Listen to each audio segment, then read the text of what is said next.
Hello, नमस्कार, जय श्री कृष्णा, मैं नीतू भड़ाना एक बार फिर से अपने चैनल नम में आप सबका स्वागत करती हूँ। रामेश्वरम हिंदुओं का एक पवित्र तीर्थ है और यह तमिलनाडु के रामनाथपुरम जिले में स्थित है। तो चलते हैं आज रामेश्वरम की यात्रा पर, जो कि हमारे 4 तीर्थों में से एक माना गया है। हिंदुओं के 4 धाम बताए गए हैं, उनमें से जो दक्षिण में स्थित है वो है रामेश्वरम। उत्तर भारत में जो मान्यता काशी की है, वही दक्षिण में रामेश्वरम की मान्यता बताई गई है। यह 4 तीर्थों में से एक तो है ही, साथ ही यह 12 ज्योतिर्लिंगों में से एक माना गया है।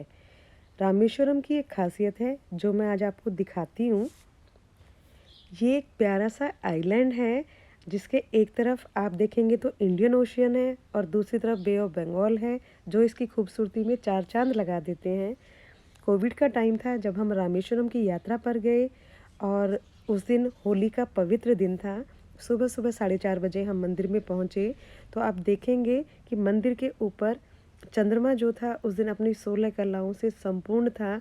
मंदिर की खूबसूरती को बहुत ज़्यादा बढ़ा रहा था। ये आप जो सामने देख रहे हैं, इस जगह का नाम है अग्नि तीर्थ। मंदिर में सुबह 4:30 बजे से लेके 6:30 बजे तक मणि दर्शन कराए जाते हैं। बहुत से लोगों को इसके बारे में पता नहीं होता है। एक्चुअली यहाँ पर एक स्फटिक का सुंदर सा शिवलिंग है, जिस पर शेषनाग की मणि बताई गई है। उसके दर्शन सुबह 1 से 1.5 घंटे के लिए ही होते हैं। उसके लिए आपको अर्ली मॉर्निंग जाके लाइन में लगना पड़ता है। कोविड का टाइम था, लोग बहुत कम थे। हम गए, आराम से उस मणि के दर्शन हुए, साक्षात भगवान के दर्शन हुए और वहाँ से दर्शन करने के पश्चात ये बिल्कुल मंदिर के 100 मीटर की दूरी पर ही अग्नि तीर्थ एक स्थान है। समुद्र है, समुद्र का किनारा है। यहाँ पर सब लोग आते हैं और यहाँ पे दर्शन करते हैं। इस जगह की अपनी मान्यता है। आप देख सकते हैं ये जो समुद्र है, आपने और भी बहुत सारे समुद्र देखे होंगे जिसमें पानी की लहरें बहुत ऊंची ऊंची उठती हैं, परंतु ये जो समुद्र आप देख रहे हो, ये ऐसे लगता है जैसे साक्षात कोई तालाब हो। कहते हैं कि जब भगवान राम ने लंका पर चढ़ाई की थी और समुद्र से रास्ता मांगा था, तो सागर ने उनको रास्ता देने से इनकार कर दिया था। तब श्री राम ने गुस्से में अपने धनुष पे बाण चढ़ाया और जैसे ही वो बाण चलाने वाले थे, तो समुद्र देवता ने आकर उनको प्रणाम किया और उनको रोक लिया और रास्ता देने के लिए उनको विनम्रता से कहा कि वो उनको रास्ता दे देंगे। लेकिन क्योंकि उनको अपना बाण चलाना था, तो समुद्र देवता ने उनको ये बाण यहाँ छोड़ने के लिए कहा, जिसकी वजह से समुद्र में ये बाण जैसे ही छोड़ा, वो दिन और आज का दिन यहाँ का पानी एकदम शांत है, स्थिर है। आप इसमें कितनी भी दूर तक जा सकते हो, इसमें कहीं लहरें नहीं है। इससे पहले मैंने कभी इतना खूबसूरत सूर्योदय अपनी लाइफ में कभी नहीं देखा। बिल्कुल साक्षात प्रतीत हो रहा था जैसे कोई आग का सुंदर सा गोला समुद्र के अंदर से बाहर निकलते ही जा रहा है। कुछ ही क्षणों में ये बाहर आ गया और एकदम से चारों तरफ संतरी नारंगी रंग से पूरा आसमान सुनहरा हो गया। यहाँ पर रामेश्वरम में 24 कुएं हैं, उनके स्नान कराए जाते हैं मंदिर में दर्शन करने से पहले, नागमणि के दर्शन करने के पश्चात। 2 कुएं वहाँ पे सूख चुके हैं, 22 कुएं आज भी वहाँ पर मौजूद हैं, जो कि मंदिर परिसर के अंदर ही है। सबसे पहले समुद्र में स्नान करने का प्रावधान है। यहाँ से हम लोग गंगाजल लेकर जाते हैं शिवलिंग पर चढ़ाने के लिए। आप यकीन नहीं करेंगे कि जो 22 कुएं हैं वो भी समुद्र के इतने ही पास हैं, लेकिन उनका पानी एकदम से मीठा है, बिल्कुल भी खारा नहीं है। वहाँ पे पंडे होते हैं, वो आप टिकट लेके जाते हो, आपको स्नान कराते हैं, चाहे आप वीआईपी दर्शन वाली टिकट लेके जाएं, चाहे आप सामान्य दर्शन वाली टिकट लेके जाएं। समय का अभाव था, तो हमने अपना वीआईपी दर्शन वाली टिकट ली, जिससे कि एक पंडित जो था वो हमारे साथ रहा और उसने फटाफट हमें 22 कुओं पर दर्शन कराया और स्नान कराया। कहते हैं कि भगवान जो कृष्ण जी थे, उन्होंने जब कंस की हत्या की, तो उस पाप से दूर होने के लिए, अपने आप को मुक्ति दिलवाने के लिए उन्होंने यही इन कुओं के जल में ही स्थापना की। यहाँ पर आने से, यहाँ पर स्नान करने से आपके सभी कष्ट, आपके सभी पाप दूर हो जाते हैं, ऐसी मान्यता है यहाँ की।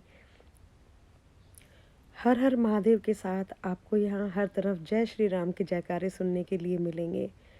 भगवान राम जब लंका से सीता मैया को लेकर वापस आए और रावण का वध कर दिया था, तो यहाँ आकर साधु संतों ने उनको बताया कि रावण एक विद्वान था, ज्ञानी था और एक ब्राह्मण था। तो आपको उस ब्राह्मण हत्या से खुद को मुक्त करना पड़ेगा, उसके लिए आपको शिव जी की उपासना करनी होगी। तो श्री राम जी ने यहाँ पर शिव जी की उपासना करनी शुरू करी, उसके लिए एक समय निश्चित किया। भगवान श्री राम ने हनुमान जी को कैलाश पर्वत से एक शिवलिंग जाकर लेकर आने के लिए कहा और हनुमान जी शिवलिंग लेने चले गए, परंतु वो समय पर वापस नहीं पहुंच पाए और उधर मुहूर्त निकला जा रहा था। तो भगवान श्री राम ने माता सीता के साथ मिलकर वहाँ एक रेत का शिवलिंग बनाया, जो रामेश्वरम के मंदिर में, मेन मंदिर जो है उसमें स्थित है। बाद में हनुमान जी वापस आए, उन्होंने देखा, जब वो शिवलिंग लेकर आए तो वहाँ पे ऑलरेडी एक शिवलिंग था, तो उनको थोड़ा सा क्रोध भी आया, पर भगवान राम जी ने जो हनुमान जी शिवलिंग लेके आए थे उसको भी वहीं स्थापित कर दिया। इस तरह रामेश्वरम के मंदिर में एक नहीं 2 शिवलिंग हैं।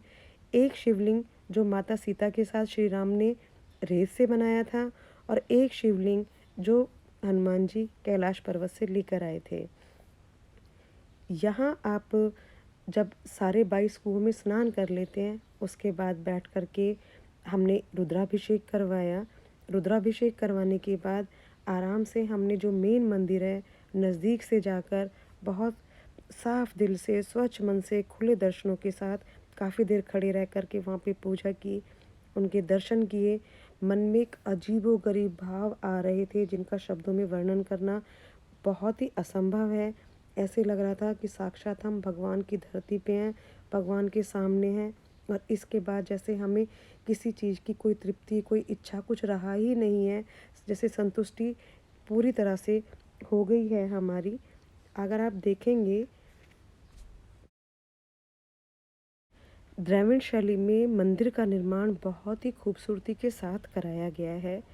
यहाँ पर मंदिर परिसर के अंदर और छोटे छोटे कई सारे मंदिर हैं। जैसे ही आप आते हैं, सामने साक्षात गजानन खड़े होते हैं, वो भी आपको आशीर्वाद देते हैं। तोरण द्वार हैं, वो काफ़ी ऊंचे ऊंचे बनाए हैं। जो गोपुरम है, जिनको यहाँ के मेन दरवाजे साउथ की विशेषता है हर मंदिर की, वो भी बहुत सुंदर और बड़े बड़े बनाए गए हैं। साथ ही साथ द्रविड़ शैली का ये मंदिर बनाया हुआ है और ज़्यादा पुराना नहीं है।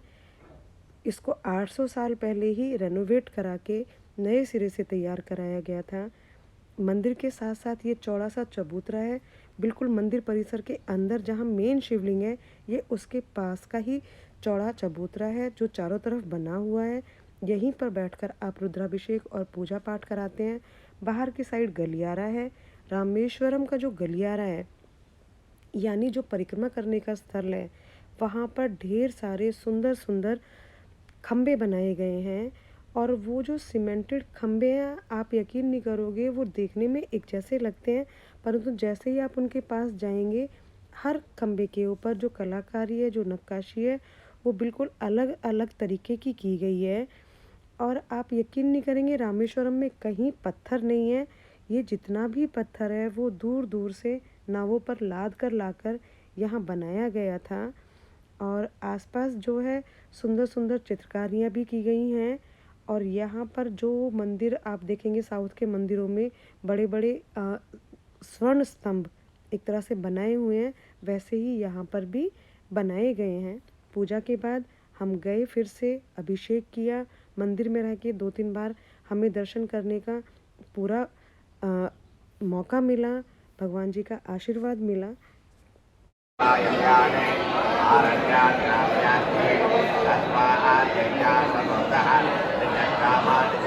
और ये है मंदिर का खूबसूरत गलियारा। आप देख सकते हैं मेरे आजू बाजू ऊपर किस तरह से खूबसूरत स्तंभ बनाए हुए हैं।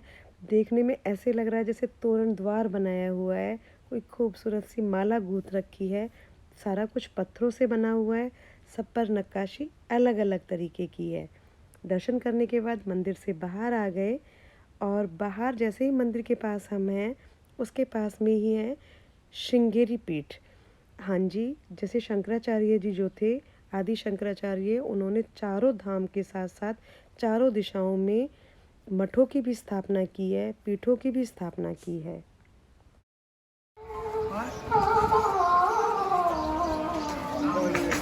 भारत के महान राष्ट्रपति श्री एपीजे अब्दुल कलाम का घर भी यहीं पर है, जिसे अब सरकार ने म्यूज़ियम बना दिया है।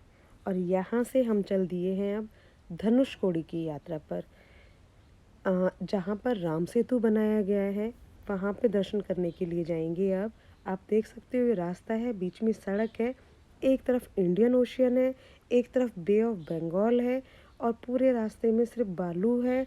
सड़क के दोनों तरफ इतने पास समुद्र है। और ये जो सड़क है ये भी अभी कुछ सालों से बनी है, उससे पहले यहाँ सारे में पानी ही पानी था, और लोग नावों से या बस से या कैसे भी करके सरकारी साधनों से ही वहाँ तक पहुँच पाते थे। कष्ट होता था पहुँचने में, परंतु अब ऐसा नहीं है। ये देखिए कितना खूबसूरत है ये स्थान। यहीं पर राम सेतु का निर्माण हुआ था, और इस जगह को धनुषकोडी कहते हैं। इसको धनुषकोडी क्यों कहते हैं, इसके पीछे भी एक वृतांत है। कहते हैं जब विभीषण ने राम जी को उनका सीता मैया को उनको सौंप कर वापस जब लंका चले गए थे, तो उन्होंने कि ताकि लोग इस चीज़ का गलत फ़ायदा ना उठाएं आने जाने के लिए, तो उन्होंने कहा था राम जी को कि ये रास्ता बंद कर दिया जाए, इस सेतु को समाप्त कर दिया जाए। तो उस राम सेतु को समाप्त करने के लिए उस टाइम भगवान श्री राम ने अपने धनुष से वो रास्ता काट दिया था। यहाँ से श्रीलंका सिर्फ 18 माइल की दूरी पर है, और उस जगह को क्योंकि धनुष से काट दिया था तो वो रास्ता वहाँ से ख़त्म हो गया। जो सामने आप देख रहे हैं जितना वाइट वाइट पोर्शन है समुद्र के अंदर दिखाई दे रहा है, कहते हैं ये राम सेतु का ही हिस्सा है, जहाँ पर नल नील ने भगवान श्री राम के नाम के पत्थर डाले थे समुद्र में, और वो तैरने लगे थे, और उन्हीं पे रास्ता बनाकर जो वानर सेना थी वो श्रीलंका में गई थी। तो इस तरह से ये जो जगह है यहाँ का समुद्र आप देखिए, यहाँ दोनों समुद्र एक हो जाते हैं। जी हाँ, वे ऑफ बंगाल और इंडियन ओशियन जो हमारे आजू और बाजू चल रहे थे पीछे से सड़क के दोनों छोर में थे, वो यहाँ आकर एक हो गए हैं। लेकिन एक बड़ी ख़ास बात है कि दोनों समुद्र एक होने पर भी दोनों का पानी अलग अलग रंग में बिल्कुल साफ प्रतीत होता है। ये समुद्र ऐसा है जैसा मैंने कहीं नहीं देखा, इतना ट्रांसपेरेंट पानी है जहाँ पे आप आराम से अंदर तक का सब कुछ देख सकते हैं। मछलियाँ भी थी वहाँ पे, नाव काफ़ी चल रही थी, इतना खूबसूरत। ये शैल भी हमने वहीं से इकट्ठे किए, जो पानी के साथ वो शंख शैल सीपियाँ बहाकर चली आती थी। वहाँ के लोगों का यह रोज़गार भी है। रास्ते में जब आए तो ये जगह पड़ी, इसको घोस्ट टाउन कहते हैं कभी अंग्रेज़ों के टाइम में यहाँ ट्रेन चलती थी, परंतु एक बार कोई तूफ़ान आया और तूफ़ान के समय में ये पूरा शहर बर्बाद हो गया। वो ट्रेन जो ट्रैक था वो भी टूट गया, वो रेलगाड़ी थी वो भी डूब गई, और जितने लोग थे उसमें वो सब मारे गए। उसके बाद से इस जगह को घोस्ट टाउन का नाम दे दिया। पंबन, ये है पंबन ब्रिज जो समुद्र के बीचों बीच बनाया गया है। कहते हैं पुराने समय में जब अंग्रेज़ों का टाइम था तो यहाँ आने जाने के लिए, क्योंकि ये आइलैंड बिल्कुल कट गया था, तो यहाँ आने जाने के लिए रेलवे ट्रैक का निर्माण किया उस समय के इंजीनियरों ने, जो बिल्कुल समुद्र के बीचों बीच है। और इसकी खूबसूरती अपने आप में कई गुना ज़्यादा है। आप देखेंगे कि ये जो ट्रैक है, ये जो बनाया हुआ है, तो इसको जब कभी समुद्र में जो समुद्री जहाज़ थे वो निकलते थे, तो उनको जाने के लिए, रास्ता देने के लिए इस ब्रिज को ऐसा बनाया था कि इसको बीच में से खोल दिया जाता था, और आसानी से जो समुद्री जहाज़ थे वो एक दूसरी तरफ निकल जाते थे। परंतु अब ऐसा ज़रूरत नहीं पड़ती है, तो अब ये परमानेंट फिक्स रहता है। लेकिन आज भी यहाँ पर रेल चलती है, जो लोग आते हैं ट्रेन के रास्ते से वो इसी रास्ते से आते हैं, और ये भी अपने आप में अद्भुत है।